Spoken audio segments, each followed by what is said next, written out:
এই ভিডিওতে আমি আপনাদের দেখাবো কিভাবে আপনি জিরো রিটার্ন সাবমিট করতে পারেন। যাদের টিন সার্টিফিকেট আছে তাদের কিন্তু ট্যাক্স সাবমিট করতে হয়, আর যদি করযোগ্য আয় না থাকে তাহলে আপনারা জিরো রিটার্ন সাবমিট করতে পারবেন। এই রিটার্ন সাবমিট করার জন্য করে আপনাকে সর্বপ্রথম টিন সার্টিফিকেট লাগবে। আপনারা অবশ্যই টিন সার্টিফিকেট করেছেন, আর যারা করেননি তারা এই ভিডিওটি শুরু থেকে শেষ পর্যন্ত দেখবেন। এই ভিডিওতে আমি দেখাইছি কিভাবে টিন সার্টিফিকেট তৈরি করতে হয়। আপনার টিন সার্টিফিকেট তৈরি করার পর সেকেন্ড ধাপ থাকবে ই রিটার্ন সাবমিট করার জন্য করে কিভাবে অ্যাকাউন্ট খুলতে হয়, সেই জন্য করে আপনারা এই ভিডিওটি দেখবেন। আজকে টিন সার্টিফিকেট তৈরি করলে কবে ই রিটার্ন জমা দিতে হবে, এই দুইটা ভিডিওর লিঙ্ক আমার ভিডিওর ডিসক্রিপশন বক্সে দিয়ে রাখবো, এছাড়াও আই বাটনে দিয়ে রাখবো। এই দুইটা কাজ করার পর আপনাকে এবার ই রিটার্ন সাবমিট করার জন্য করে লগ ইন করতে হবে এবং ই রিটার্ন সাবমিট করতে হবে। এই রিটার্ন সাবমিট করার জন্য করে সর্বপ্রথম আপনাকে লগ ইন করতে হবে। এর জন্য করে যে কোনো একটি ব্রাউজারে প্রবেশ করবেন, এরপরে অ্যাড্রেস বারে টাইপ করবেন ই রিটার্ন, এরপর ইন্টার। সর্বপ্রথম যে ওয়েবসাইটটা আসবে এটার ভিতর প্রবেশ করবেন, etaxnbr.gov.bt। এখান থেকে আপনাদের আসতে হবে ই রিটার্ন। আমি এই ভিডিওতে দেখাইছি কিভাবে ই রিটার্ন রেজিস্টার করতে হয়। এর জন্য করে আমার রেজিস্টার করা আছে, এই জন্য করে আমি yes I am already registered বাটনে ক্লিক করতেছি। এরপর এখানে টিন নাম্বারটি দিব এবং পাসওয়ার্ড দিয়ে লগ ইন করবো আর ক্যাপচাটা পূরণ করে নেব।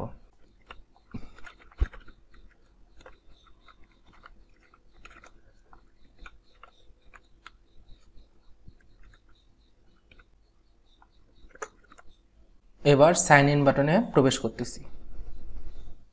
ইনফরমেশন ঠিক থাকলে আমাকে লগ ইন করতে দিবে। লোডিং নিচ্ছে, একটু ধৈর্য সহকারে অপেক্ষা করব। এবার আমি ই রিটার্ন সাবমিট করার জন্য করে প্রবেশ করলাম ই রিটার্ন ইন্টারফেসে। এখানে দেখেন লেখা আছে ওয়েলকাম টু ই রিটার্ন।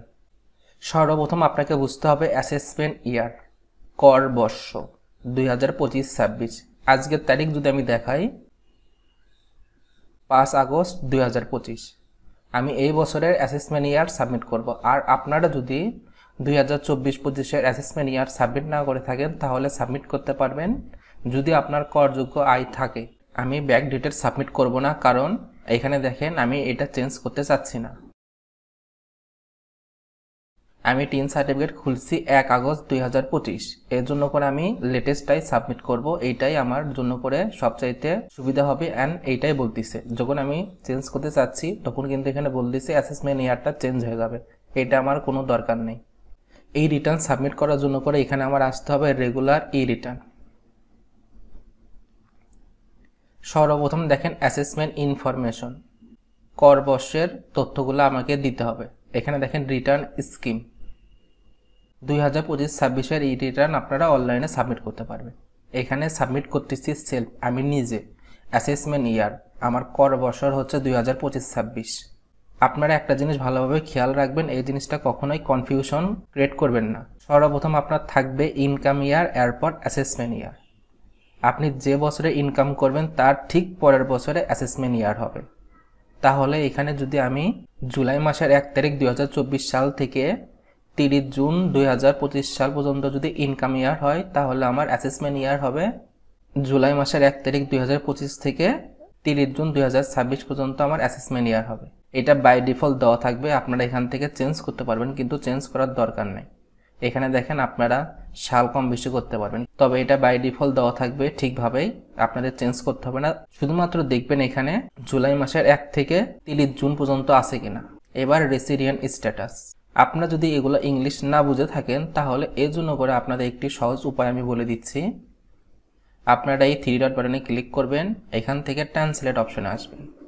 এরপর এখান থেকে ডিটেক্ট ল্যাঙ্গুয়েজ লেখা আছে, তারপর লেখা থাকবে ইংলিশ, এটা চেঞ্জ করে বাংলা করবেন। বাংলা করার জন্য করে এখানে 3 ডট বাটনে ক্লিক করবেন, চুজ অ্যানাদার ল্যাঙ্গুয়েজ, এরপর ইংলিশে ক্লিক করা অবস্থায় এখান থেকে বাংলা করবেন, এরপর ট্রান্সলেট। এটা আমি এবার ক্রস করে দিচ্ছি। এখানে এবার দেখেন আবাসিক অবস্থা, এখানে আমি বাসিন্দা। কর অব্যাহতি প্রাপ্ত আয়, এমন কোনো আয় আছে যা সম্পূর্ণরূপে করমুক্ত, এমন কোনো আয় আমার নাই যেটা করমুক্ত, এর জন্য করে নাই থাকবে। আর এখানে যখন আপনি সর্বপ্রথম অ্যাকাউন্ট খোলার পর আসবেন, এখানে হা বাটনের টিক চিহ্ন থাকবে। এটা একটু পড়ে দেখেন কি লেখা আছে, আয়ের খাত। আয় বছরে কোনো করযোগ্য আয় আছে কি? এই ভিডিও শুরুতে আমি বলছি আমি জিরো রিটার্ন সাবমিট করব। আর ধরে নেন আপনি একজন স্টুডেন্ট, আপনার কোনো আয়ের উৎস নাই, আপনি কোনো ধরনের ইনকাম করেন না। এই জিনিসটা মাথায় রেখে আমি করব, এজন্য আমার কোনো আয়ের উৎস নাই, আমি কর্মসংস্থান থেকে আয় পাবো না, ভাড়া থেকেও আয় করি না, কৃষি থেকে আয়। আপনারা যদি ব্যবসা থেকে আয় করেন তাহলে এখানে টিক চিহ্ন দিতে হবে। আমার কোনো ধরনের সোর্স অফ ইনকাম নাই, এর জন্য করে আমি কোনোটাতে টিক চিহ্ন দিচ্ছি না। আর এখানে দেখেন লেখা আছে অন্যান্য উৎস থেকে আয়। আপনারা যদি বলে থাকেন আমি ইউটিউব থেকে আয় করি, তাহলে এখানে টিক চিহ্ন দিতে পারেন। আমি এখন পর্যন্ত ফেসবুক বা ইউটিউব থেকে ওইভাবে আয় করিনি, এর জন্য করে আমি কোনোটাতেও টিক চিহ্ন দিচ্ছি না। নিম্নলিখিত উৎস থেকে কোনো আয় আছে কি? এখানেও আমার কোনো আয় নাই, এগুলো আপনারা পড়ে নেবেন। আমি দেখেন ট্রান্সলেট করে রাখছি। আর যদি আপনি ট্রান্সলেট চেঞ্জ করতে চান তাহলে এখানে ক্লিক করবেন, এখান থেকে ডিটেক্ট ল্যাঙ্গুয়েজ আবার ক্লিক করবেন। তাহলে সর্বপ্রথম আমি রেসিডেন্টে রাখলাম, এখানে নোতে রাখলাম। এখান থেকে যদি আমি নোতে ক্লিক করি তাহলে এগুলো সব ক্রস হয়ে যাবে, কারণ আমার কোনো ট্যাক্সেবল ইনকাম নাই। নো দেওয়ার পর এখানে আপনার অবশ্যই ইয়েস দিতে হবে, কারণ আমি এই জিনিসটা ইয়েস করলে সব সেটিংটা চেঞ্জ হয়ে যাবে। এখানে দেখেন কি বলতেছে, this action will be disable all your income section. এই ইনকাম সেকশনগুলো ডিজেবল হয়ে যাবে। আমি যদি এটা চেঞ্জ করতে চাই তাহলে ইয়েস। দেখেন এইগুলো চেঞ্জ হয়ে গেল, আর টিক চিহ্ন দিতে দিবে না। এবার আমি সেভ অ্যান্ড কন্টিনিউ। এবার আইটি 10B রিকোয়ারমেন্ট, এটা আপনাকে পূরণ করতে হবে। এটা আপনার দরকার হবে অ্যাসেট অ্যান্ড লাইবিলিটি পেস রিকোয়ারমেন্টের জন্য করে। গ্রোস ওয়েলথ, আমার 50 লাখ টাকার বেশি সম্পদ নাই, এর জন্য করে নো দিব। এটা বাই ডিফল্ট কিন্তু ইয়েস থাকে, আমি নো করে দিয়েছি। আমার নিজস্ব মোটর কার নাই, অন অফশোর প্রপার্টি নাই, এটা আপনার যদি বিদেশে কোনো প্রপার্টি থাকে সেই জন্য করে। Share holder director of any company, এটাও আমি নো, মানে এগুলো আমার কোনো কিছু নাই। সিটি কর্পোরেশনে আমার কোনো প্রপার্টি নাই, নো। এই স্টেপটা একটু ভালোভাবে লক্ষ্য করেন। IT 10B may not be mandatory, এটা আপনি চাইলে নো করতে পারেন। এটা যদি আপনি নো করেন তাও হবে, আপনি যদি ইয়েস করেন তাও হবে। আপনি যদি এখান থেকে নো করে রাখেন পরের অপশনে আবার এটা আপনাকে চুজ করতে দেওয়া হবে। আমি যদি এখানে ইয়েস করি তাহলে এখানে আমার গ্রোস ওয়েলথের পরিমাণ দিতে হবে, এটা আমি ইয়েস রাখতেছি। আর আমি যদি ট্রান্সলেট করি একটু লক্ষ্য করেন, সব কিছু এখন বাংলাতে ট্রান্সলেট হয়ে গেল। আর এখানে দেখেন আইটি 10B এটা বাধ্যতামূলক না হতে পারে। এখনও কি জমা দিতে চান আমি হাতেই রাখতেছি, কিন্তু আপনারা আমার মতো করে রাখবেন। এরপর সেভ অ্যান্ড কন্টিনিউ। এখানে দেখেন এই অপশনটা আবার আসলো। আমি কি এটা সাবমিট দিতে চাচ্ছি নাকি চাচ্ছি না। এখানে দেখেন IT 10BB is not mandatory for you, এটা আমার জন্য করে ম্যান্ডেটরি না। তাও যদি আমি সাবমিট করতে চাই তাহলে এখানে ইয়েস দেব। আপনি যদি এখানে ইয়েস দেন তাহলে আপনার ব্যয়ের খাত কোনগুলো সেগুলো এখানে ইন্ডিকেট করতে হবে। আর যদি আপনি নো দেন, শুধুমাত্র আপনার কত টাকা এক্সপেন্স হয়েছে এখানে যেরকম দেখাচ্ছে 10,000, এরকম জাস্ট অ্যামাউন্টটা আপনার এখানে টাইপ করে দিতে হবে। আমি ডিটেলসে দেওয়ার কারণে ইয়েস দিচ্ছি। এখান থেকে শুধুমাত্র আমি আগে ট্রান্সলেট করে নিচ্ছি।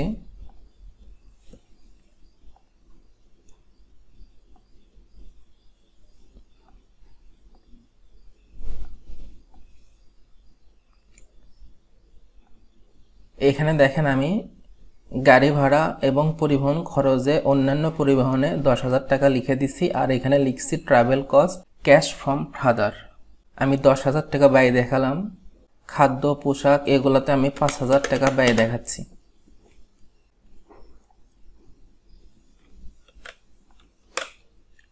ক্যাশ ফ্রম ফাদার, এই দুইটা কিন্তু আমার নিজস্ব কোনো টাকার উৎস না। এই টাকাগুলো আমি বাবার থেকে পেয়েছি, এই জন্য করে আমি কিছুটা আমার খরচে দেখাইছি। আর বাকি খরচগুলা আমার কোনো ইনকাম সোর্স থেকে আসে না, এই জন্য করে আমি দিচ্ছি না। এইটুকু আমি নিজস্ব ইনকাম সোর্স থেকে আসতেছে, আমি আমার বাবার থেকে পাচ্ছি, এর জন্য দিলাম। টোটাল খরচ আমার হইল 15,000 টাকা। দেখেন এখানে লেখা আছে মোট ব্যয় এবং করের পরিমাণ 15,000 টাকা। কন্টিনিউ করার আগে আমি ইংলিশ করে নিচ্ছি, এরপর সেভ অ্যান্ড কন্টিনিউ। এবার আমার সম্পদ এবং দায়ের পার্থক্যটা দেখাতে হবে। এখানে সম্পদ, আমার কোনো ধরনের সম্পদ নাই, কারণ আমি জিরো রিটার্ন সাবমিট করব, আর আমি এখন পর্যন্ত কোনো ধরনের ইনকাম সোর্সও নাই, আমার কোনো দায় নাই, এর জন্য করে এগুলো আমি কিছু করতেছি না। এখানে যে ড্রপ ডাউন অ্যারো থাকবে, এখান থেকে আপনি দেখে নিতে পারবেন যে আপনি কোনো ধরনের অ্যাসেট আছে কিনা, সেটা অ্যাড করতে চাচ্ছেন কিনা। এখানে আপনার 15,000 টাকা দেখাবে, যেটা আমি ব্যয় দেখাইছি।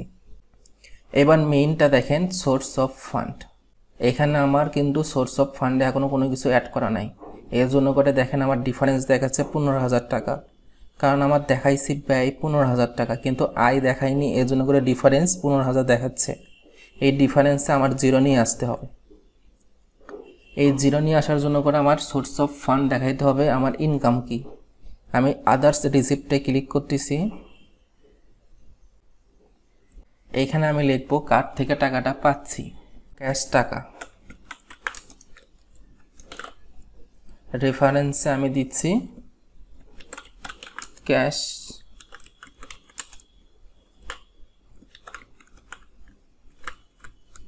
Cash from father. কত টাকা? আমি দিচ্ছি 15,000 টাকা। তাহলে দেখেন এখানে আমার শূন্য আসলো। আয় এবং ব্যয় যদি আমার জিরো হয়, তাহলে আমার এখানে রেফারেন্সে কোনো এক্সট্রা টাকা আসবে না। এর আগের বছর আমার নিট সম্পদ কত ছিল, আমি জিরো রাখতেছি, তাহলে আমার সমস্ত বিষয় নির্ভুল আছে। এবার 7 কন্টিনিউ। এবার দেখেন ট্যাক্স অ্যান্ড পেমেন্ট, এইটাতে আপনি কোনো কিছু অ্যাড করতে পারবেন না বা রিমুভ করতে পারবেন না, শুধু দেখবেন যে আপনি কোন ঘরে কত টাকা বসাইছেন। যেরকম এখানে ইনকাম রেন্ট থেকে আমি কোনো ধরনের টাকা পাইনি, এগুলো আমার জিরো, কারণ আমার সমস্ত বিষয় জিরো থাকবে। এটার একটাই কারণ, আমার ইনকাম সোর্স নাই।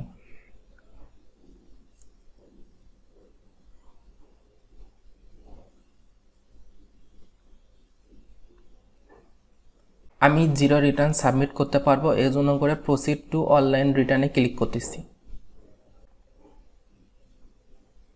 আগস্ট মাসের 5 তারিখ 2025 সালে আমি সাবমিট করলাম, সেটা দেখাচ্ছে। এইটা আইটি 11 গ সেকশনের 2023-এর ধারা। আমি চাইলে ইংলিশ অথবা বাংলাতে এখান থেকে দেখতে পারবো।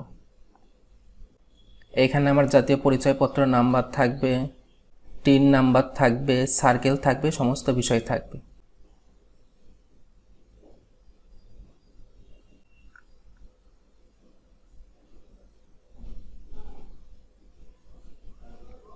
এখানে দেখেন আমার সিগনেচারটা অটোমেটিক চলে আসলো।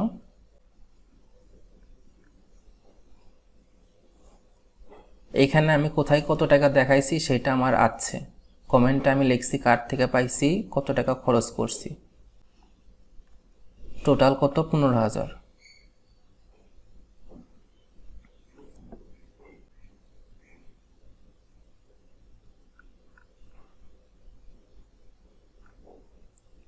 এবার আমি সাবমিট রিটার্নে ক্লিক করতেছি। Do you want to submit return? Yes. সমস্ত ধাপ শেষ হওয়ার পর আমার লেখা আসলো, dear MD Sajid Ahmed, congratulation, your return submission was successful. আমার রিটার্নটা সাকসেসফুলি সাবমিট হয়েছে। আমার রেফারেন্স নাম্বারটা এখানে দিয়ে দিয়েছে। এবার যদি আমি এই অ্যাকনলেজ স্লিপটা ডাউনলোড করতে চাই, তাহলে এখান থেকে আমি ক্লিক করব। এটা আমার রিটার্নের অ্যাকনলেজমেন্ট স্লিপ। আমার এই প্রত্যয়নপত্রটা আমি ডাউনলোড করার জন্য করে নিচে আসলাম, এখানে ডাউনলোডের ওপর ক্লিক করলাম। এরপর এখানে দেখেন লেখা আছে ডেস্টিনেশন, এখান থেকে সেভ অ্যাজ পিডিএফে ক্লিক করব। তার আগে আমি সাইজটা নির্ধারণ করে নিচ্ছি। মোর অপশনে ক্লিক করে পেপার সাইজ A4। এবার আমি ডেস্টিনেশনটা পাল্টে সেভ অ্যাজ পিডিএফ, এবার সেভ। আমি আমার একটি ড্রাইভ সিলেক্ট করে এখানে আমি সেভ করে নিচ্ছি। এইভাবে খুব সহজে আপনি ই রিটার্ন সাবমিট করতে পারবেন এবং অ্যাকনলেজমেন্ট রিসিপ্ট ডাউনলোড করতে পারবেন। এবার যদি আমি রেগুলার ই রিটার্নের ভিতর প্রবেশ করি, আমি আমার রিটার্নটা অনলাইনে সাবমিট করার কারণে এখানে বলে দিল যে আমি সাবমিট করছি। এবার রেগুলার ই রিটার্নে ক্লিক করলে আর কোনো কিছু আসবে না। আর আপনি যদি পরে যে কোনো সময় অ্যাকনলেজমেন্ট রিসিভ নিতে চান তাহলে ট্যাক্স রেকর্ডে ক্লিক করবেন, এখান থেকে অ্যাকনলেজমেন্টে আসবেন, তাহলেই এখানে পেয়ে যাবেন।